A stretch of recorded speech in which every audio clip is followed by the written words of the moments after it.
दोस्तों welcome in गृहत academy. आज हम पढ़ेंगे कॉम्पिटिटिव एग्जाम की बहुत ही इंपॉर्टेंट जो टॉपिक है, उस टॉपिक का नाम है एवरेज। तो एवरेज से रिलेटेड एग्जाम्पल बहुत सारे कॉम्पिटिटिव एग्जाम में आते हैं। तो ये एग्जाम्पल हमें किस तरह से सॉल्व करना है, वो भी ट्रिक के जरिए। तो कुछ सेकेंड के अंदर ये सभी के सभी एग्जाम्पल हमें सॉल्व करने हैं। तो देखो ये पहला एग्जाम्पल है, पहले टाइप में हमें कुछ बेसिक्स एग्जाम्पल को सॉल्व करना है। तो पहला एग्जाम्पल है, प्रथम 15 प्राकृत संख्याओं का एवरेज कितना है। तो 15 टोटल प्राकृत संख्याएं हैं, उनका एवरेज कितना है ये हमें निकालना है। तो ज़्यादा कुछ सोचना नहीं है। तो प्राकृत संख्या है, इसे हमें अंग्रेजी में कहते हैं, इंग्लिश में कहते हैं उसे नेचुरल नंबर। तो 15 प्राकृत संख्याओं का एवरेज कितना होगा ये हमें ढूंढना है। तो देखो इसके लिए हम ट्रिक के लिए एक फार्मूला यूज करेंगे, n+1 अपॉन 2। इस फॉर्मूले का इस्तेमाल करेंगे। n का मतलब है टोटल नंबर्स कितने।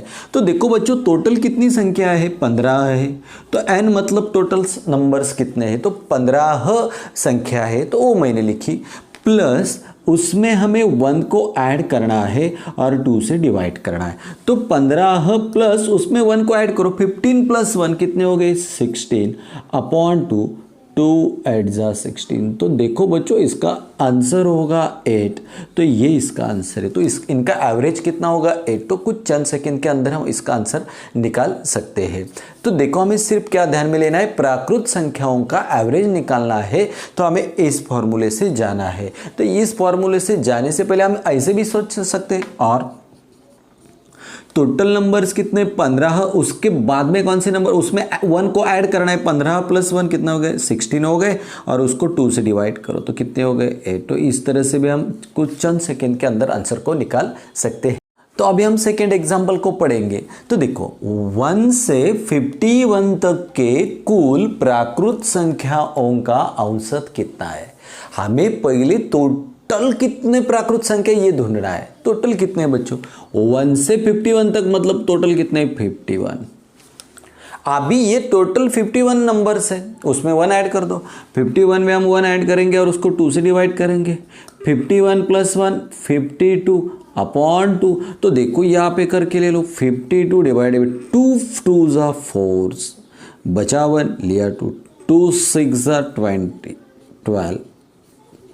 तो बच्चों इसका आंसर होगा 26। तो मतलब प्राकृत संख्याओं का औसत निकालने के लिए टोटल नंबर्स कितने, 51, उसमें 1 को ऐड कर दो और 2 से डिवाइड कर दो। तो 51 + 1 52 अपॉन 2, 2 से 51 को डिवाइड करेंगे तो आंसर मिलेगा हमें 26। इतना सिंपल। ये प्राकृत संख्याओं के लिए हम इस तरह से इस ट्रिक का इस्तेमाल कर सकते हैं। तो अभी एग्जाम्पल नंबर 3 को हम सॉल्व करेंगे। हमें एग्जाम्पल को पहले पढ़ना है। प्रथम 10 प्राकृत सम संख्याओं का औसत कितना है। पहले हमने जो एग्जाम्पल पढ़े थे वो कौन से थे, प्राकृत संख्याओं के ऊपर थे। लेकिन इस एग्जाम्पल ने उन्होंने कहा है प्राकृत सम संख्याएं। कौन सी संख्याओं का औसत निकालना है, सम संख्याओं का औसत कितना है। तो इसके लिए हम कौन सा फॉर्मूला इस्तेमाल करेंगे, कौन सी ट्रिक का इस्तेमाल करेंगे, n+1। इसी के जरिए हम जाएंगे और आंसर को निकालेंगे। n का मतलब टोटल नंबर कितने को, टोटल संख्या कितनी है 10, उसमें 1 ऐड कर दो, 10 और 1 11। ये होगा इसका आंसर। तो सम संख्याओं को निकालने के लिए टोटल नंबर ले लो और उसमें 1 को ऐड कर दो। Total number 10, 10 + 1 11। तो इस तरह से हम सम संख्याओं की औसत को निकाल सकते हैं।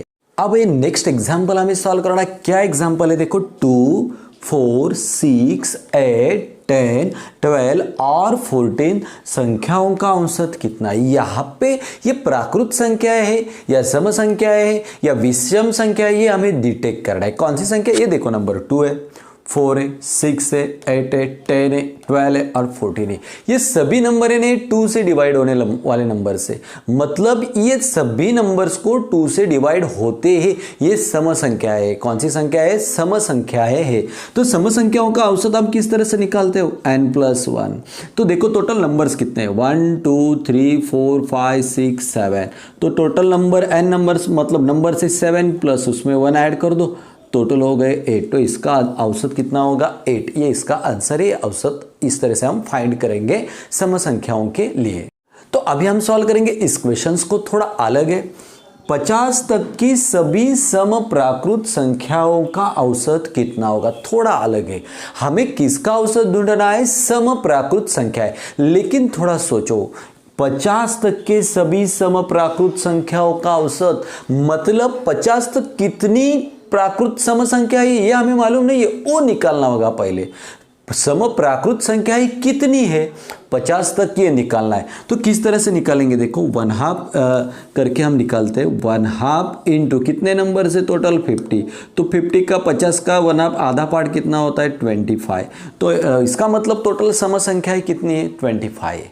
नहीं तो आप सीधी तरह से यहाँ से भी निकाल सकते हो। टोटल नंबर्स कितने, 50। 50 तक के ढूंढने, 50 का आधा भाग कितना होता है, 25। तो ये लिखना होगा। तो हमें सम संख्याएं कितनी मिलेंगी, 25।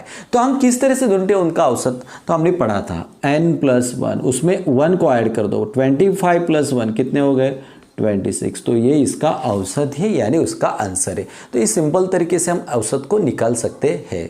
तो देखो, हमने एग्जाम्पल में प्राकृत संख्याओं का और समप्राकृत संख्याओं का औसत ढूंढा था। तो ये टाइप थोड़ा अलग है। प्रथम 21 प्राकृत विषम संख्याओं का औसत कितना है। हमने तो प्राकृत संख्याओं का औसत ढूंढा, उसके बाद हमने समप्राकृत संख्याओं का औसत ढूंढा, और अभी हम औसत किसका ढूंढेंगे, विषम संख्याओं का औसत को हमें ढूंढना है। तो किस तरह से ढूंढेंगे हम विषम संख्याओं का औसत, तो देखो सीधा है, सिर्फ इसका फॉर्मूला n, जितने भी नंबर होते हैं वही उसका औसत होता है। कितने नंबर है बच्चों, टोटल 21। तो इसका औसत कितना होगा, 21 संख्या है तो उसका औसत होगा 21। इस सिंपल तरीके से हम इसको ढूंढ सकते हैं। तो ये अगला सवाल है, इसको हमें सॉल्व करना है। 1, 3, 5, 7, 9, 11, 13, 15 और 17 संख्याओं का औसत कितना है। लेकिन पहले समझो, ये प्राकृत संख्या है, ये सम संख्याएं है या ये विषम संख्या है। देखो ये सभी नंबर से ना, ये सम संख्याएं नहीं है, क्योंकि ये सभी नंबर्स को 2 से डिवाइड नहीं होते, मतलब ये विषम संख्याएं हैं। अभी विषम संख्याओं का औसत हम किस तरह से निकालते हैं, वो फॉर्मूला है ना, ट्रिक है, एंड टोटल नंबर्स को ढूंढना है। तो नंबर को ढूंढो अभी, 1 2 3 4 5 6 7 8 9 टोटल नंबर्स कितने बच्चों, 9, मतलब इसका औसत कितना होगा, 9। इतना सिंपल है। तो देखो, औसत से रिलेटेड ढेर सारे एग्जाम्पल तो हमने पढ़े, आगे भी वीडियो में हम बहुत सारे हायर लेवल के क्वेश्चंस को सॉल्व करेंगे औसत से रिलेटेड। ये वीडियो आपको पसंद आई है तो लाइक करो, शेयर करो और सब्सक्राइब करो।